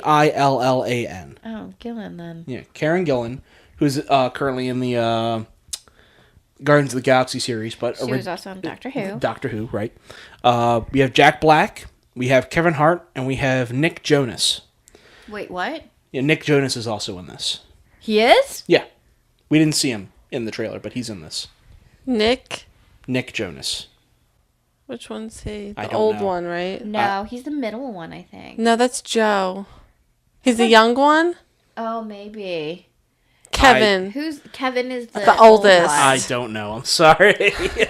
I think, yeah, Kevin's the oldest. Joe is the middle. Nick is the youngest. Nick is the good looking the best one. looking one. Mm-hmm. Let me ask, who here has seen Jumanji? Yes, I have. I actually have not. You have not seen Jumanji? Oh my god, no. I was watching Schindler's List. Blah, blah, blah, blah, blah. Have you seen any parts or just... I've seen parts of it. Okay. Okay. But you know what it's roughly about, right? Yes. Okay. They go into the game. Yes. So, first thing I'll say is that this film is canon to that film. This is a sequel to that. Interesting. However, the studio has labeled it a standalone sequel. What does that mean? I had to look this up because when I hear standalone, I think of a standalone film, not a standalone sequel. And I'm like, what the hell does that mean? Yeah. What they're basically saying with that is that this film is not going to carry over any of the themes or messages or characters from the first film, but it takes place in the same universe. Oh, okay. So isn't that the same as something else that was like this? Well, the only thing I can think of recently was like 10 Cloverfield Lane. Yes, the parallel whatever. Yes, yeah. which was not technically, but... See, they're calling this a sequel, but 10 Cloverfield Lane wasn't a sequel, it was a spin-off film. Yeah. So, this is weird. Now, when I'm reading up on this further, I did find out that Robin Williams is getting a credit in this film. There is a flashback to Alan from the first movie. So, at a certain point, you will see him. But I don't know how that's totally going to work. He didn't shoot any footage for this film, so it's just going to be flashbacks. Right. The premise of this film is that you have these 4 kids in school who have all been given detention one day, and they're all different, cliches of a high school kid. Yeah. And they're all the Breakfast Club. Minus one. They're all the Breakfast Club. Yeah. And they find this really old game system in wherever they're serving detention. I don't know where the hell this is, right? I have all this stuff. It looks like an old Atari, but I could be wrong. Yeah, but I thought that part was weird that when they were cleaning out something for detention, I was thinking like the school basement or something. Like, why would they have something there? Exactly. I don't know many schools that keep old Atari systems in their detention areas. Right. And if they do, I would like one. So they plug in a game, and the game they plug in is Jumanji. And it says that they have to pick one of 4 characters. So they all pick a character. And as soon as they hit start, they're all sapped into the game.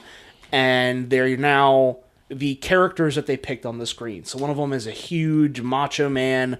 Another is The Rock, yeah. Another's kind of a scrawny kind of guy, but you don't really know what his abilities are. Kevin Hart. I would have gone with short little man, but short little man. Kevin Hart is not scrawny. Okay, no, he's not scrawny, at all. But that's he works out pretty hard. But that's how they're short, but no. Yeah, he's short. But that's how they're playing him off in this. I feel that you're playing him off as a nerd and short, not necessarily scrawny. Okay, well, I would stereotype nerds as scrawny usually. Well, that's not me. Okay. You also have the character which was described as curvy in the game, but then comes out to be Jack Black, which I think is kind of funny. Yeah. And then you have the Kung Fu Master, which is Karen Gillan. No, it was like the badass. The man killer or something. Something like that. I don't. I can't recall how they described her. But all 4 of them become these characters, and they have to try and escape Jumanji. So my first thought on this is, I really, really wish they had said this was not connected to the first one. Because by saying this is now the same universe and connected to that, my first thought is, did the board game become a fucking video game? I want this explained, because I need to know now, are there multiple versions of Jumanji floating around? Like, is there, like, a card game of Jumanji? Is there a puzzle of Jumanji? Like, is there a whole bunch of different versions of Jumanji? Which I think that would be interesting, but I need to know because I don't know how the hell this ties into that first movie. I feel like that makes sense, and I think we could just go with it. Well, and not just that, but when they are sucked into this world, they become these new characters. When Alan in the first movie went to Jumanji. Did he become someone new and we never knew it? But because when he comes back, he's dressed in all the banana leaves and the wicker hat and all that stuff, you know. So maybe technology. And I'm sorry. This just kind of irks me. I understand. I'm trying to break down a plot of where a game sucks you into a new world, but this seems really weird to me. That now we're gonna have multiple versions of Jumanji floating around the world. I think the only way that I would get around that, because like, yes, it does seem weird, but I really think maybe the board game, like same world. I think what they're trying to say is like it's the same backdrop, the same kind of world in that way.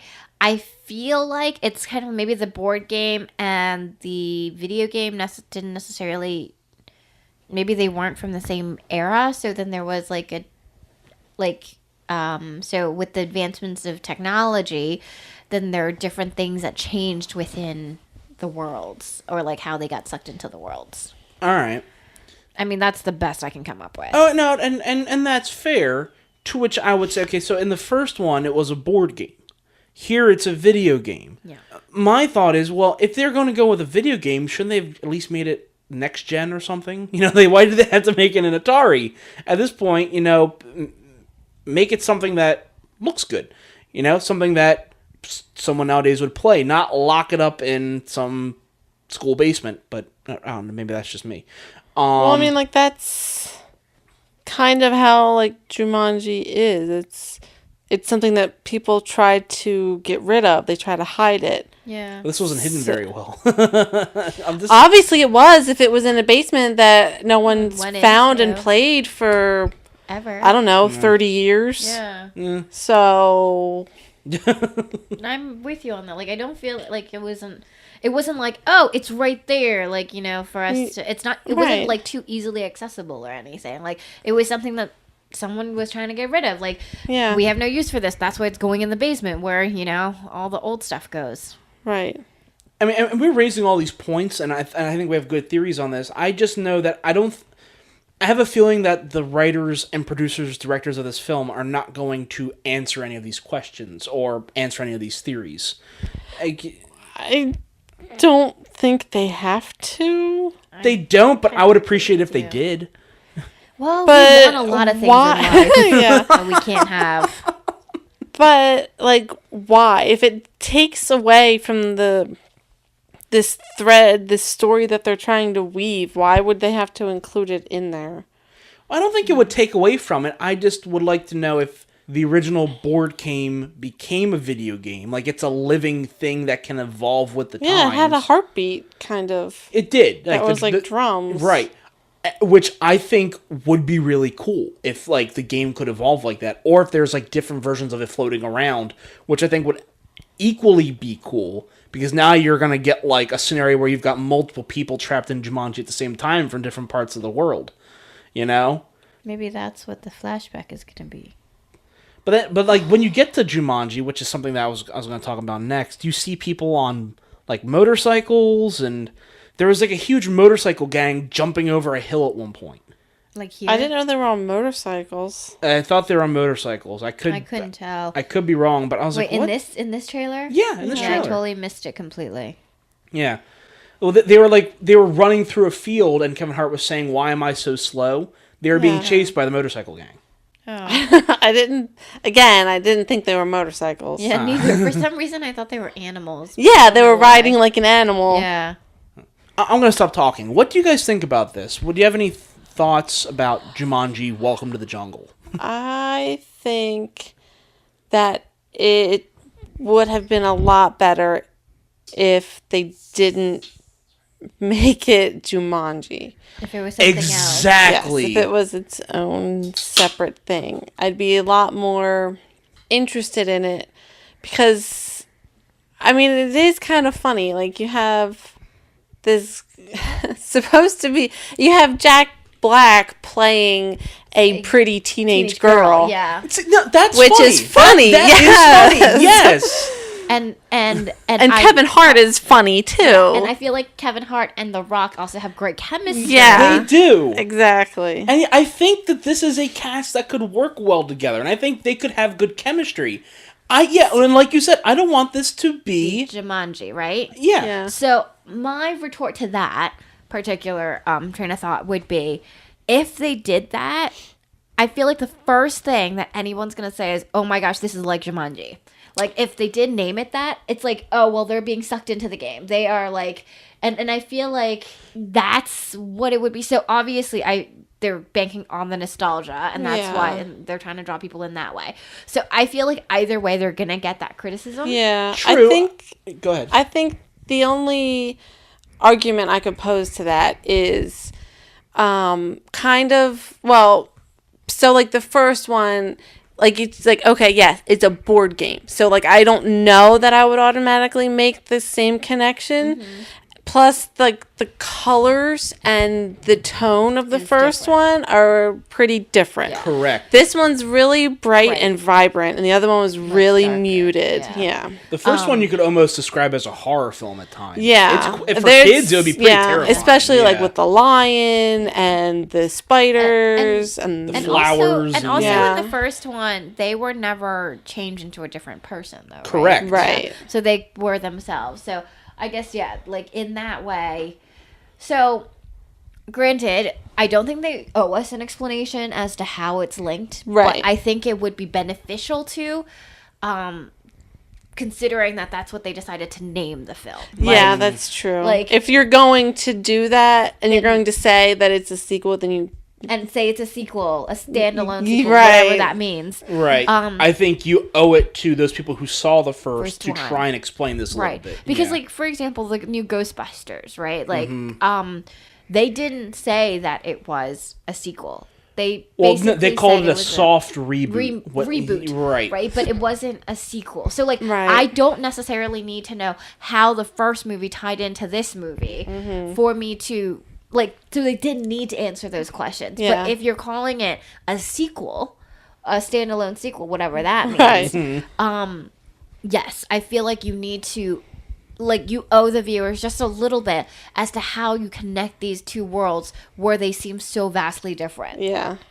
The only other case of a standalone sequel I can think of is, like, something that is connected to a particular series but could be its own film if you look at it. Like, I would think The Dark Knight, which is a sequel to Batman Begins, but that's a good but one. you could kind of watch it as its own film without having seen the first one. I feel like a lot of films you could technically do that, but I don't think this is because you have the same actors, you have the same, like... I agree. So I agree. I feel like yes. that's not necessarily the best example. I would actually say one of the Paranormal Activity movies. Okay, because they're technically their own stories going through. But there are some common characters throughout all of them. Right. Well, they're all related to the main characters. Right, and like, they will occasionally pop into the other films. Right, yeah. but at the same time, like, I feel like for that, like, it's so, like, what was the one that wasn't related to any of them? The marked ones. That one. So which was still kind of tied to them. Right, yeah. but that's what I mean. Because, like, this is supposed to be kind of tied to that, but at the same time, like, the thing that's tying it together is the world. Right, as opposed to a character or something like that. So here, it's the world that's tying it together. So, but that, like, when you say standalone sequel, because technically it's Paranormal Activity 1, Paranormal Activity 2. Right. So, they are think, sequels, but at the same time, they all have their own individual stories that really don't necessarily relate to each other that much. Yeah. I think maybe also... I think horror films in general, sometimes with sequels, do that a lot, but also Blair Witch and Blair Witch 2, the Book of Shadows. Yeah. That one really didn't tie in have at all. anything It was also complete shit. Yeah. Wait, was that the one with... Wait, what weren't they, like... Didn't they find the tapes or something, like, to find the sister? That was just Blair Witch. That was one that came out just recently. Oh, so that one's different from... Yeah, Blair Witch there was 2, a Blair Witch 2. That came out like 2 or 3 years after the first one, and it was really, really bad. It wasn't found footage. It was just weird like people like discovering other stuff in the woods that had nothing to do with the Blair Witch. Yeah. It was very out there.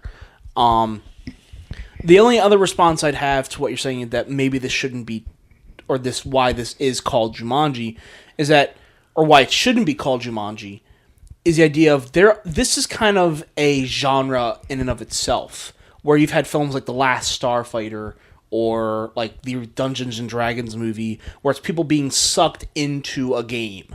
You know, this is a genre of its own. Like there's the film Zathura. I don't know if you remember that, where it was another board game, but it was like in space. But they got sucked in, and then they were having to dodge meteors, and there's like an astronaut who comes and saves them, and and people were like, "Oh, that's Jumanji," and I was like, "Okay, well, they're telling a completely different story, so it's not Jumanji." I get what you're saying that, and so I would say if they were named this something completely different, I could understand why you'd make the comparisons to Jumanji, but it's a video game, and it could be a completely different story. So I'm like, well, it's not Jumanji, so because it is its own genre at this point. No, and I think that makes sense. Like I would. Then, I feel like then they would still owe us an explanation as to why. Like, they're probably not going to give it to us. Right. But I would like to know, just so, like, at least I can have a little peace of mind. Like, you know, like, why are we doing this? Like, why are you... I feel like the only possible way that they might do that is, like, in the, like, maybe opening credits. It's, because, like... In the original Jumanji, it had, like, the board game, like, traveling and, like, how it ended up wherever the Parrish family was. Right. And someone, like, chucked it off a bridge. Or, No, that's how they got rid of it. Right. But, so that might be, like, the only thing I think of. Like, they're going to have, like, maybe the game and then it, like, or show some way in, like, a montage kind of thing that would show how it became a video game. Or what if, like, were there certain, like, because, again, I didn't see the first one, so I can't really. Right. But were there, like, certain memorable obstacles that they had to get over or something like that? Like, I mean, there were... You mean, like, while they're playing? Yeah. Well, there were... I mean, there was there was the lion. The lion was probably a big one. Well, I mean, it's all pretty... like memorable. Like there's a stampede. Yeah, there's floods. There's a hunter who comes after.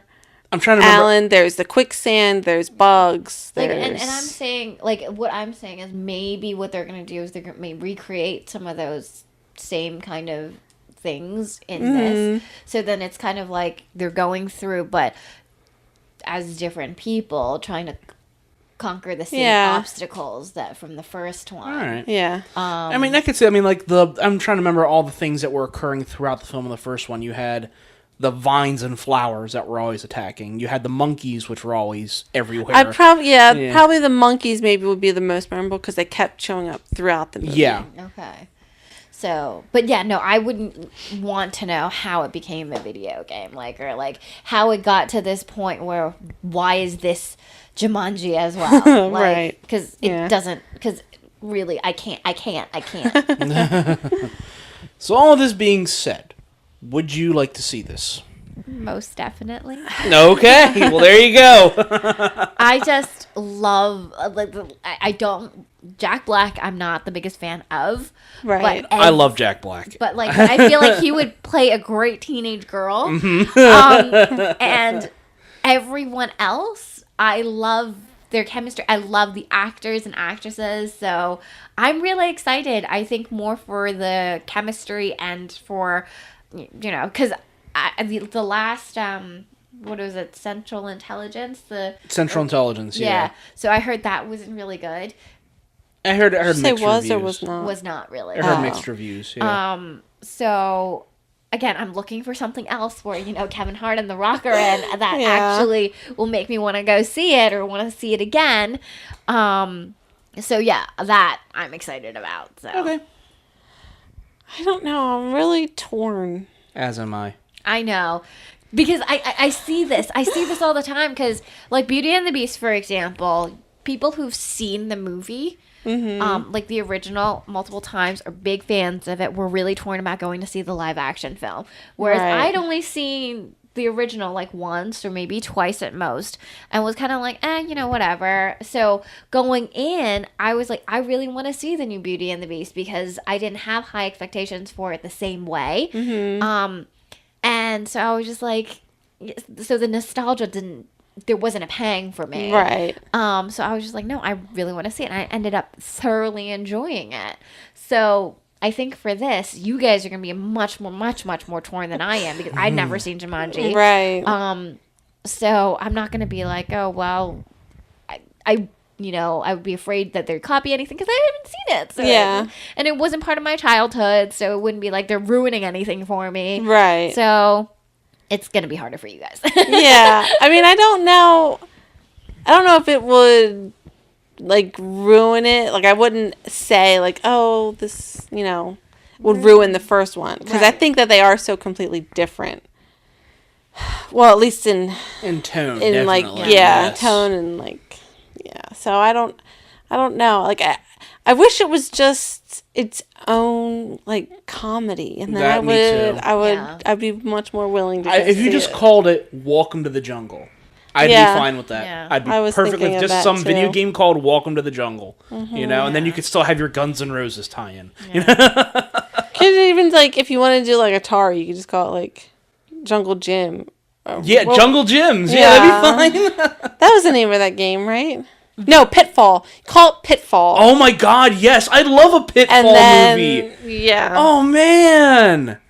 And then you could also get the nostalgia of Pitfall, and then you would have this basically the same concept. Granted, at that point, it would be a video game movie, and those don't do well. But then again, it would be Pitfall. I mean, there's no real plot. Yeah, there's no Pitfall, story. Right. Pitfall. But You're then just that's a guy. what we were saying. Like, well, there's no story in Battleship, guys. And then they ruined that somehow. Yeah. So I don't know.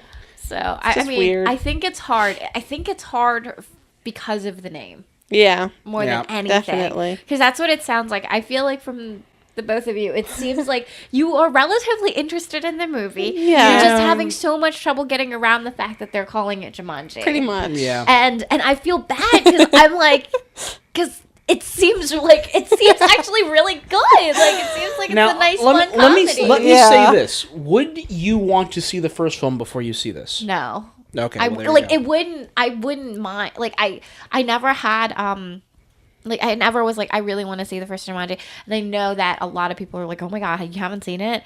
But for me, I think when I did see scenes of it, I was younger, and I think I was scared, and that's why it can be scary. Yeah. And that's why I never really, was like, oh my gosh, I have to see this, and I don't like Kirsten Dunst. So, I mean. she's good in it. I know that she's better. She's better as a kid. Yeah, she is. As like she was awful as Mary Jane. Yes, she right. was. Like that's the thing. Like, Mary Jane. Yeah, I think that was like the defining moment, like when she was Mary Jane, because I still liked her in Bring It On. Right. Or liked her enough in Bring It On to watch it and still like that movie. Yeah. But as soon as she like was Mary Jane, I'm just like, nope, this is it. I can't do this anymore. Well, let's get into our feature presentations. First one being A Ghost Story. We talked about this one a couple months ago. This was the A24 horror film, which was not a horror film. It was about the ghosts going throughout the house. yeah. And we were trying to have our own theories as to what it was Yes, about. yes. This is getting a limited release this coming weekend, but hopefully it'll get a major release Is shortly this after with that. Casey Affleck? Yes. Okay. Yes. And again, not a whole lot to talk about with this one. There hasn't been any newer trailers. There hasn't been a whole lot of press. The limited release is only going to be in major cities. But if I can get a chance to see this, I really want to see this. I mean, again, this is... other than the fact that because you're an A24 fanboy? Yeah. But, I mean, this is not a horror film, but it's not being really advertised as one, but I think this is going to be an interesting take on a ghost story. I think this has the potential to be really good, especially considering the cast and the direction behind it. So, what do you guys think? Yeah, I mean, it's the idea of the benign ghost, right? Right. Like, it's the idea where, I can't remember what theory we ended up on. Like, which one are we saying? Like, I thought we were saying was either Casey Affleck. Well, or I think someone had said that the ghost was the spirit of the house. Yeah, I right. think one of us said that. But yeah, and that's really interesting. I have no interest in it. Okay. But it's that idea where ghosts exist in our world, like in their own way, in their own, like they don't bother you, and then they are merely observers, and then like but we did also say that it could possibly be Casey Affleck, because we were saying how like he thought he would or would not make an impact in the world, right? And so he was sticking around for like either that house became like his family's, and then like future generations of his family until it gets knocked down. And so he was kind of tracking to see how his impact on the world, right. Which basically was just in that area essentially. But yeah, no, the idea of a benign ghost, that's not Casper. He's the friendly ghost. He wasn't benign. Yeah, he was friendly. When he wasn't kind of being a creeper. Yeah, he was a creeper. Because then he was saying to little Christina Ricci, "Can I keep you?" It's like, Casper, what? What are you gonna do with her? Yeah. But no, it's probably gonna be way too emotional for me. So it's a pass for me. All right, Goddess. If I were to find tickets for this, would you go with me? See, that's not a fair question. Tickets? Yeah, that's not a fair question. You can't ask that. If I could get tickets, would you want to go? No, that's still not a fair question. It's would you like to see it? See, that's different. Fine. From Would you pay money for this? No. Okay. Fine. Because if you tell me you can find me tickets, I would pretty much go to anything. Then you can give me free tickets too. What if it was her too? No. All right then. Actually, even if you paid me, I wouldn't see this. But that's just me, because I don't want to cry. All right. Moving on from that, we have Spider-Man: Homecoming. So the early press for this has been very, very good. And it's all been very positive, and you'd think that I would be looking forward to this, but I'm not. I'm sorry, I really don't care about this one. So, remember what my take was on this film? Do you remember? What was that? I just started singing. We were singing. Oh, okay. Yeah. What was your take? I did not want to see this. I had no inkling. I was just like, it looks like another Iron Man film, because Robert Downey Jr. is in like most of the trailers. Right. But having just seen Civil War last night, I think I might actually be interested in this. Because you saw Spidey. Yes, and he was kind of tolerable. Okay. Like, tolerable. tolerable compared to other Spideys. Okay. Like, I mean, here's the thing.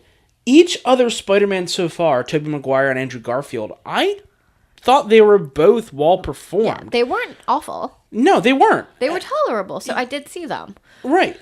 So I don't see how Tom Holland could be any worse or better than them. But at the same time, it's just another Spidey reboot, and I'm kind of getting done with that. But I feel like he is different. He's different. Like, again, because I just saw Civil War and he was in that.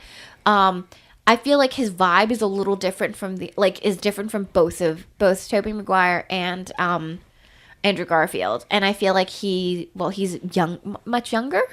This Spidey, yes. I mean, in the first Sam Raimi Spider-Man, he was just graduating high school, right? And this, he's in the middle of high school. And same with Andrew Garfield. I think he was in college. At the time. Yeah. So I mean, it's around the same age, but he's a little bit younger. Yeah.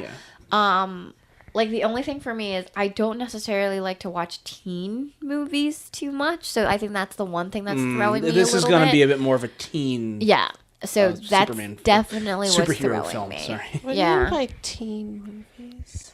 Like a teen drama.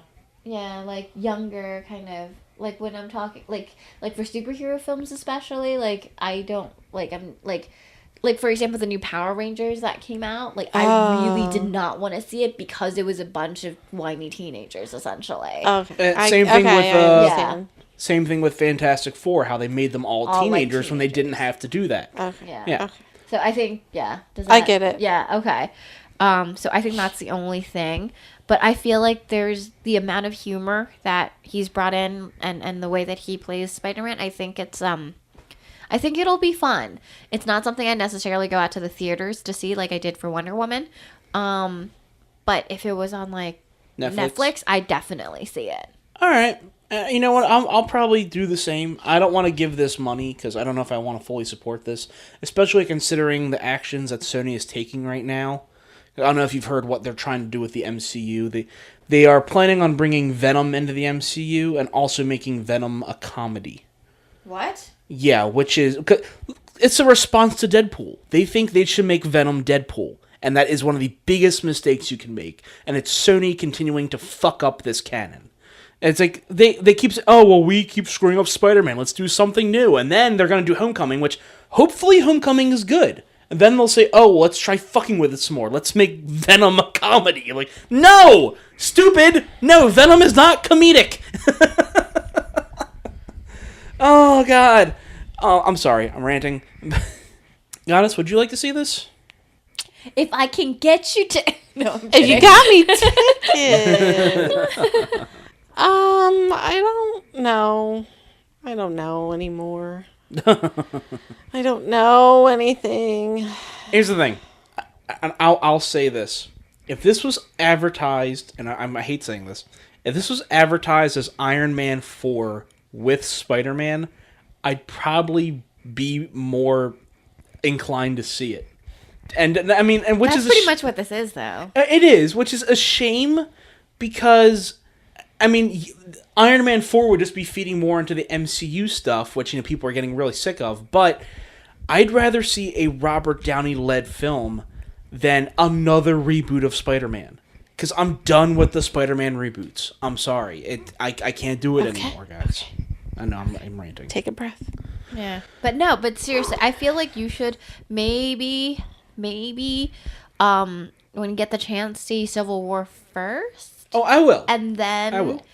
You might be a little bit... Because I definitely changed my mind after seeing Civil War. I don't know if it'll do anything to you or if you're going to think he's annoying. But I thought he was fun. Well, hopefully this week or next week I'll get my hands on a copy of Ant-Man. Then I will watch Civil War. Yeah. We'll try and see Civil War sometime soon. Moving on from that, we have War for the Planet of the Apes. Again, I still haven't seen Dawn, but holy shit, I want to see this. The early press for this has been basically perfect. Every single early critic who's seen this is like, guys, you don't know what you're in for. Like, everyone is raving about this film, and I cannot wait. And I don't think Dawn of the Planet of the Apes is out on Netflix yet, but it needs to get on there soon, because I really need to see that. I may end up buying it before this is, because I really want to see it so bad. Oh, gosh. And each preview for this has gotten better. Like, Woody Harrelson looks great. All of the apes look great. I did find out who the little girl is in this.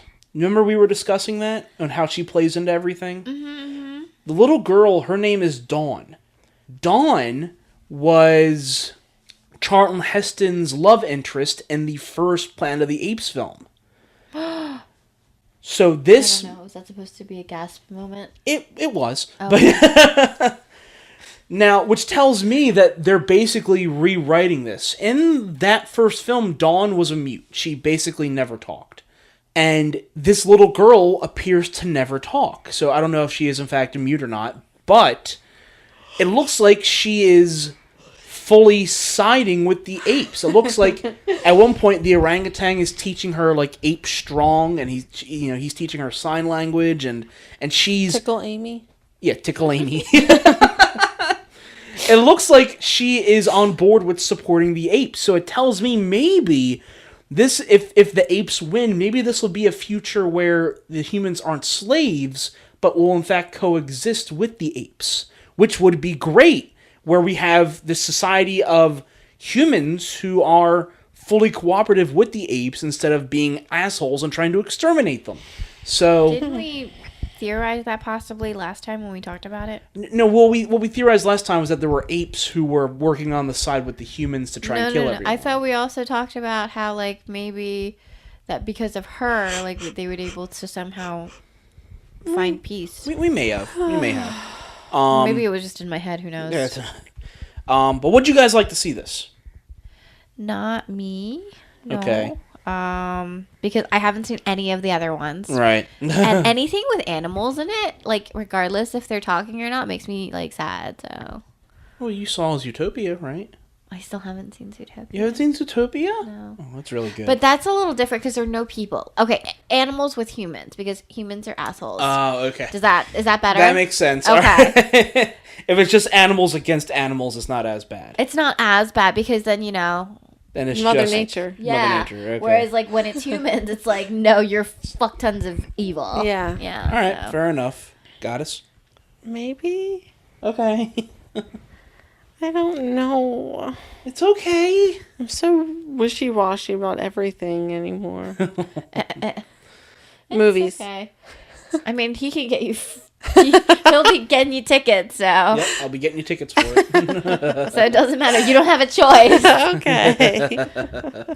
Well, she'll have a choice. She doesn't just be a waste of money, but I'm a waste of money? No, Ooh, it ouch. Ooh, No. ouch. Ouchie, ouchies. That's not what I said. I said it would be a waste of money if you didn't go.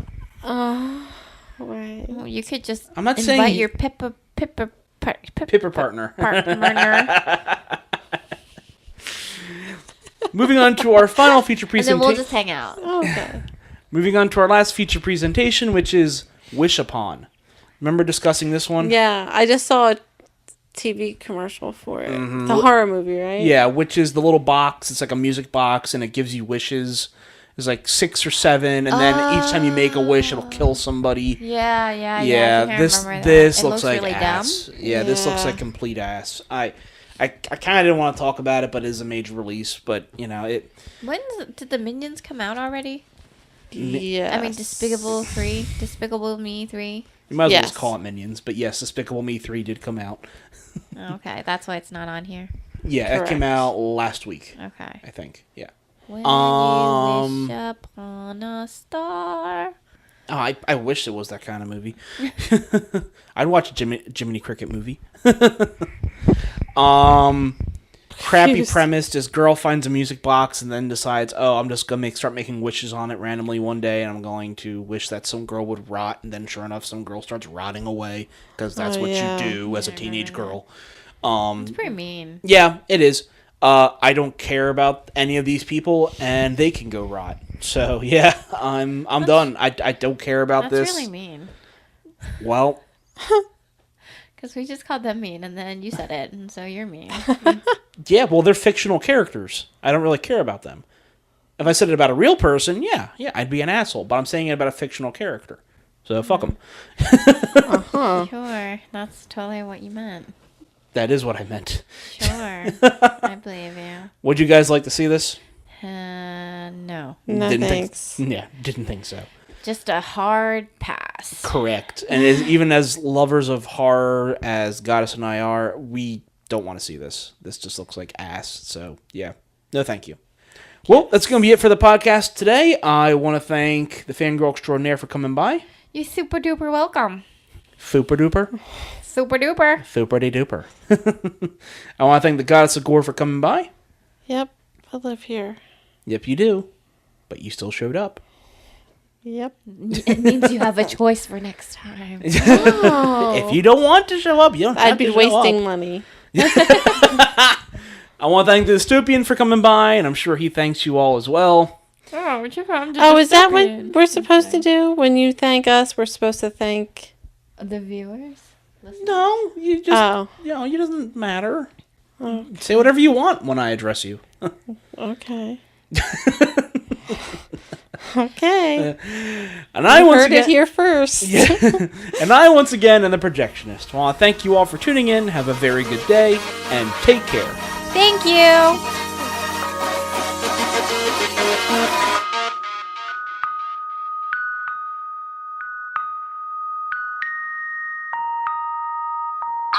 Can